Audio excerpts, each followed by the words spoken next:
Well, thanks again. A red weather alert day tonight and into tomorrow morning. Let's talk about this severe weather threat, Matt. It hasn't happened just yet because things just haven't made their way here just yet. They're not here It doesn't mean we're done with this, though. Right. Everything's been slow to get here, which I'm not complaining about. But we're still watching the severe threat later tonight. It just keeps getting pushed. To be honest, I don't know if we should even say tonight as much. It would be more tomorrow morning. 4, 5, 6 o'clock. So for some folks still before they're waking up. But the severe threats look like this across the country. The red pocket up towards the north has now been deactivated. They've already had their severe storms. We're kind of the ones lagging behind. There's a front that's right over Wichita right now, slowly moving its way south and east. Now, there is still a chance for a very isolated storm popping up here over 5 country the next couple of hours. Those are hard to predict exactly where and when those would take place. But then once the front approaches, then we'll start sparking more severe weather over western Arkansas and eastern Oklahoma. Here's a closer view of home. One update tonight is that the level 2 has been expanded even farther west as a new severe thunderstorm watch includes parts of northern Oklahoma. It doesn't include anywhere in Arkansas, but we still have the level 3 and 4 for later tonight. We just got to wait to see how that cold front comes in and how it interacts. We have a lot of different parameters in play. The atmosphere is trying to pop up storms by itself. We don't have a front right now.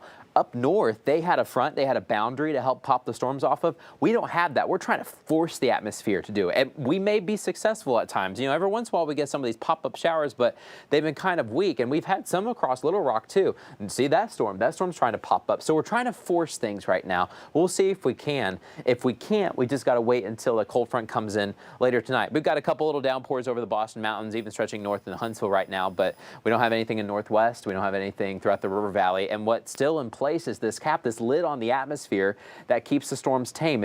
If you have a lid on the pot on the stove, you're going to be able to get steam out of it? No, unless it eventually boils over if you get too much steam. But we basically have a lid on the atmosphere. We're starting to work on it on the southern side and the northwest side. We've got this little skinny layer of lid or cape that's over us, and so that protects us from the storms. We're trying to erode it over time. Once we get the front coming in, we may almost have it completely eroded, and that's why we have the storm chances coming up for early tomorrow morning here in the next handful of hours. The storm risk will continue to go up later tonight across 5 country, and then as you're waking up tomorrow morning, we could have some scattered storms, and I think the strongest ones will probably be in the eastern River Valley. Here's a look at Futurecast. Overnight tonight, we're still watching the chance for a stray pop-up storm here or there, but very, very hit or miss. A lot of us are going to be, I think, on the miss side. But then here's the front. It finally comes in 4 or 5 o'clock. Now, this is kind of showing right around 5 o'clock trying to cross the state line. Some of these storms could be pretty nasty, and we've got a lot of rotation to work with. We haven't used it yet. It's just sitting over us, and we could watch these storms press east. These could get very nasty to start tomorrow morning, and then by about 7 and 8 o'clock, most of us are done with them. And so later in the day, the sun's going to come back out. We may drop to the 50s by about 10 o'clock, and then later in the afternoon, we'll hit some 60s. Same story in the River Valley. We'll cool down a little bit after the front's passing on through, and we may rebound just a little bit into the 60s with some sun later in the day. But our highest storm risk will be from about 4 to 6 o'clock tomorrow morning. So watch out for those. That's why we have that weather alert. The rest of the week looks a lot drier.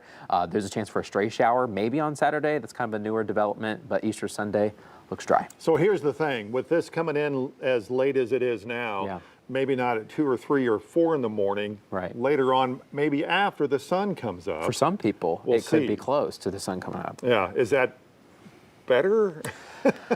There's still a lot of ingredients. The atmosphere's cooling off slightly, but I'm not sure if it's going to cool off so much that it eliminates the storm threat. But as long as if we don't use the energy now, it's got to be used at some point. So it could be used for that morning rush hour. So don't let your guard down. Correct. It may not be as bad as tonight as we first thought, but that doesn't mean we're out of this. We're not done yet, but yeah. Okay. All right, Matt, thanks for coming up on your 5 News. A Spiro grad coming off a standout season at North Texas. His story of perseverance and success next in sports.